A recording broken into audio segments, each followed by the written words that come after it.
Should you respond to RFPs? The answer is very simple, maybe. The reason why is it depends on you, the project, the potential money you can make, the initial income you might have, and whom the client is, or the potential client is. So in today's Morning for Visionaries, we're going over the very not so easy question of should you respond to RFPs?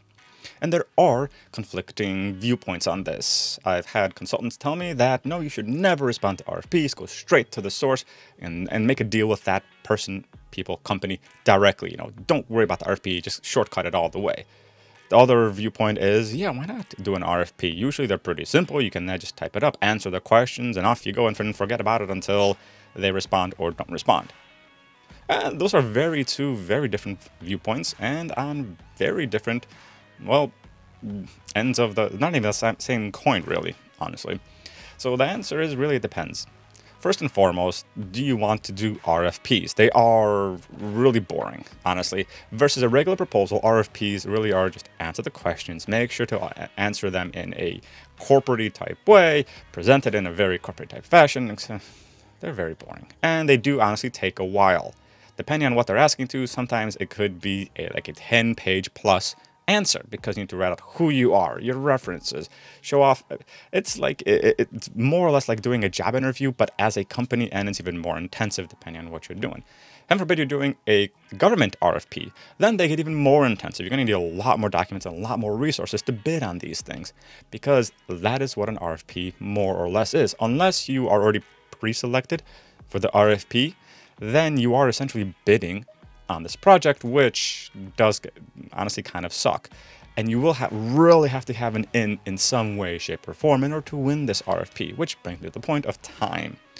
You will probably take a while to write these things. I know initially I said that you can kind of pump them out, and to a certain degree you can pump them out. If you have been doing a lot of RFPs or planning to, you can pre-write or templatize a lot of, especially the about you, the references, the process. And you can write out a lot of these things and just copy and paste it in, answer the questions, and off you go. It's still going to take a while, and it's also going to take a while for them to gather up all the responses, figure something out, have the board meetings, and all the blah, blah, blah. It's going to take a while both for you to write, then wait, then do responses, do a second round. They might even want interviews. It does take a while. So do you want to be doing these things? Yay or nay? We, for example, we do respond to a very limited amount of RFPs because most of them are so impersonal, and we really don't want to be doing these kind of projects. We don't want to be bidding blindly on a project where they don't care who it is. They just want somebody to do it at usually the lowest-ish kind of price point. Does that mean you can't be the highest bidder and win? No, it certainly doesn't mean that.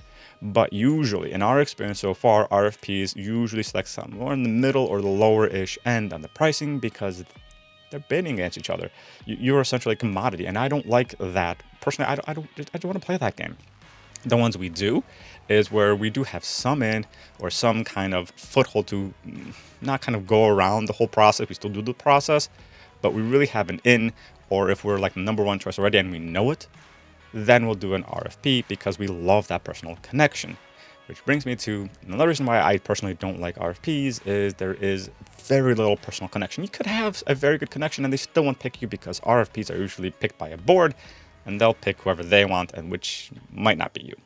So do you want to do RFPs? If it's a good amount of money for a good project that could be a great brand builder, could be a good portfolio builder, get you in something, yeah, why not? If you have the time and the resources to do the RFP, I say go for it.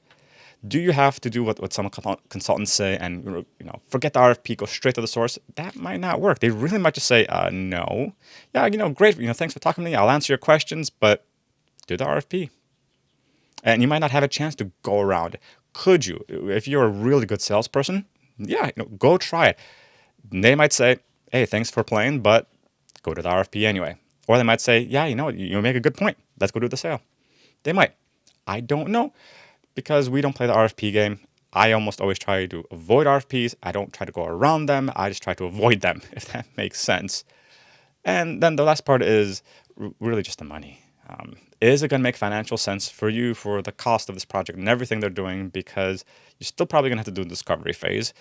Almost everything is still probably not lined out in the RFP, which, by the way, is a sales tactic. And a quick side note, if you want to kind of sidestep the RFP, they usually almost always never have all the information you might need, which might mean, hey, folks, we got this RFP, but there's not enough information. We could do a mini discovery session to figure out all these things, which can help enhance your RFP to get hire somebody better, which could be us or could be somebody else.